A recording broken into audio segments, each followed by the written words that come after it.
Hello, welcome to Cathy's Crafty Snippets. Today I'm going to give you a fairly quick rundown on how to make these lovely Christmas baubles. I might have to split the video into two parts depending on the time, so we'll get this done as quickly as possible. Now, our first step is to create a background. So we're going to start with this. This is a circle template that I cut out of stencil paper, and it will pop on top of this piece of paper that I've cut to 5.5 and 4 1/4 to fit on the front of our cards. Now you can see that the circle is towards the bottom. That's so I can put the greeting and the little top of the bauble on later. Now, the other thing we need for this creation is actually, we need our little hills. Not sure if you can see that. This one I've done by just tearing. Put a little bit of a wiggly tear into some vellum. Really doesn't matter. If you don't like what's come out, give it another tear. Now, if you use stencil paper like I did here, like I did for this one, you can't actually tear the stencil paper, so you just give it a little fine cut. Stencil paper is good because you can actually wipe it clean when you're finished and use it again. The vellum, which is in stock for us with CTMH, is pretty much a one-use, because if you try and clean it off, it warps a little bit. So for the purpose of this one, I might use the stencil paper I've got. It doesn't actually matter which way your little hill slant. I usually get a little bit of washi tape just to hold it down for me. Otherwise I get a little bit heavy-handed and goodness only knows what happens. Oh, sorry about that. Hand across. Now I'm going to use our Distress Oxides, and this one's called Peacock Feathers. Put a little bit on your blending tool. Now this is a fairly new one of mine, so I have to be a little bit careful. I usually do a little swirl to the side to make sure it's not loaded up too much, and I simply give a very light rubbing around the edge of the circle. If you rubbed, you can always build up your colour, but it's hard to take colour away. So just give it a little lightness. And now across the little, whoops, I moved that. That wasn't very good positioning of my tape. Just give a really light run across. It doesn't actually look like I've got much there at all, but when I take the mask off, it'll show. Now I did initially try to do this with cardboard, just straight white daisy cardboard, but when I did my stamping, because of the thickness of the cardstock, it actually made that the stamping didn't come out very clear, and it missed the edge. So if you can see there, I'll just move this down a little bit just to give it another little flap. I usually do, sorry about my hand in front of it, I'm not very good with my left hand. Just do up the side, very lightly across my hill area. A little bit, I usually do it a little bit darker around the circle. You can always come back. Rightio, and then I'll take that one off. It's actually amazing how much colour is there. And then I finish that off by going around the bottom edge of the circle. Sorry, I'm trying really hard not to put my arm across in front. Now, I love the Close to My Heart multi-purpose mat. It's my favourite friend when I'm playing with my oxides. there we go. So that's the first part done. Now the next trick is to decide what stamps you're going to use. Usually the best stamps to use are those that form a silhouette, like this one. You might actually see that this one was 5 trees, but I actually cut it down because I was constantly cutting out across the side. This is actually another one out of this set here, which is the Halloween Buddies. Believe it or not, it makes a great stamp. And then I've also chosen to use, pop that aside, the little reindeer out of this set here, Holly and Ivy Scrapbooking. So I think I'll do my trees up the back first. Excuse my arm again. Now put my paper back on because I want the trees coming out from behind the mountains. And I just use regular black ink pad. I was using the archival ink. I've tried the intense black, but I actually find for this project, this one's the best. So line it up, think, oh, where's it going to go? Give it a stamp down there. Now to create, fingers crossed it worked, yes. To create a shadow effect, actually do a second generation stamp. I might just pop it out like that. And it actually looks like you've got a shadow of a tree. Now I'm going to take that off carefully. And the trees look like they're popping out from behind the mountain. Now, for this one, I could, because I've put, sorry, my hair's got in the road, because I've put the trees all to that side, I'm not sure whether I'll actually use this stamp.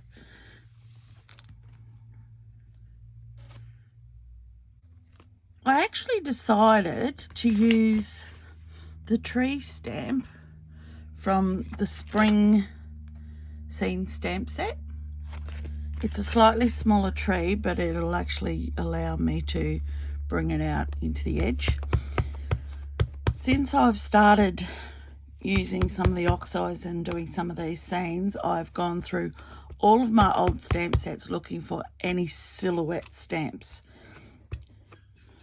And this one is one that works well. So this time I just pop it about here. Hold it down for a tick.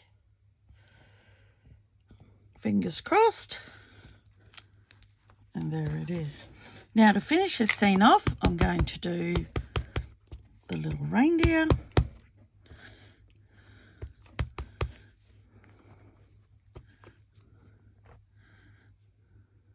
Might pop him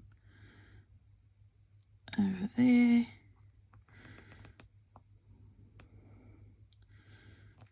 And there we go. Now let's have a look. And there's our scene. You don't have to use the big tree. I haven't in all of my others, like this one I only did the 2, but I did more across. So there's the basics. I'm back. Now, while I was away, something I prepared was this stitched frame. It is the largest frame in the set that fits beautifully on our card base. So I'm going to quickly attach this on. I am in love with the new Mono Air tape runner. I've never had anything run so smoothly before in all the tape runners that I've used. Just going to pop that on there. And then I'm going to do, now for the side, I'm actually going to swap it over. Sorry about the click click. Oh, sticking to my fingers. Oh, I thought I was going to run out there for a minute. And I'll just pop the frame on. Sometimes I use the liquid adhesive, or the blue glue as I call it, but for quickness, speed, I thought I'd use these ones today. There we go, all set, ready to go. Now our next step is actually I'm going to put on the greeting. Now I have already got my mini Misty all set up, ready to go. I will double check that this will stamp in the right spot. Beautiful. I did a few yesterday, so it was all ready to go. Now with this little guy, I'm going to get my black ink out again, if I can find it on my desk. Ink it up. I'm usually a bit of a free spirit with my stamping, but when I've put so much work into a card, I don't want to muck it up, so I'm really loving the mini Misty. Just wipe that off. I should have a tissue, but I don't. And oh, better put my magnet on.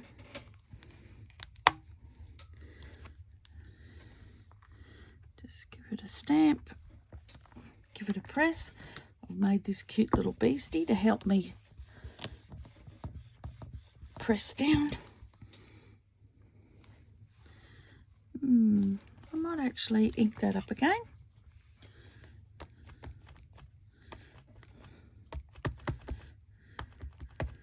I have experimented a little bit, and this extra ink doesn't get onto your card, but you know, the day that I said it won't, say it won't, it probably will. So there we go. Oh, that's much better. Rightio. Let's pop that out of there. Put that away. Now we'll put our little top on our Christmas decoration. Of course, you don't have to make it into a Christmas decoration, but it just seems to finish it off. So I cut a little topper out of some gold foil, and the other little thing now to make, sorry, I'll just put my ink pad away before I put my hand in it. To make the little hook, I actually discovered in the gold,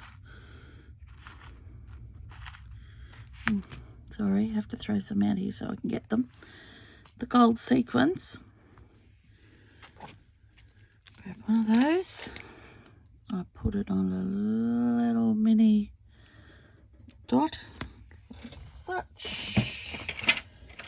Get my little mini,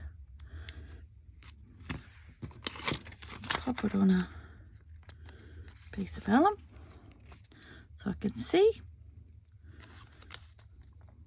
And I get my little mini hole punch. Hopefully you can all see what I'm up to here. Give it a bit of a hole punch in the middle. And that leaves me with a little ring. So I will then cut this guy in half. And then, using some liquid glass,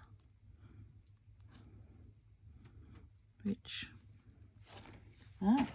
this is the time when you need your new pickup tool. Using some liquid glass, I would just pop him on there as such. Hopefully you can all see what I've done there. Just makes a perfect little hook. Okay, we're all done. hope you enjoyed. See you next time.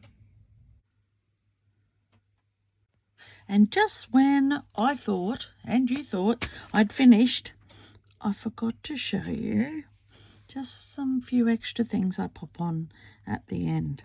And one of them is using our new Jelly Roll pens. I'll just do some little white highlights. There's no rules about what you can put on here. I put a little bit of snow on the trees, a little bit on each edge, just sort of makes everything pop. Believe you me, I am no artist, so a lot of this is fairly random. Bit of snow down in the forks. That's where I sort of aim for the fork of the branches, imagining, not that I've spent much time in snow at all, living in Queensland, Australia. Maybe a little bit of snow's fallen down there. And finally, using our white gloss spray. I'm not game enough to spray it because I'm not game. I don't feel I can control myself. And many of my friends would agree with that. I actually just do a few little splatters this way. Even this way, I'm a bit of a, gets a bit out of control. But that's what crafting is all about, making a mess.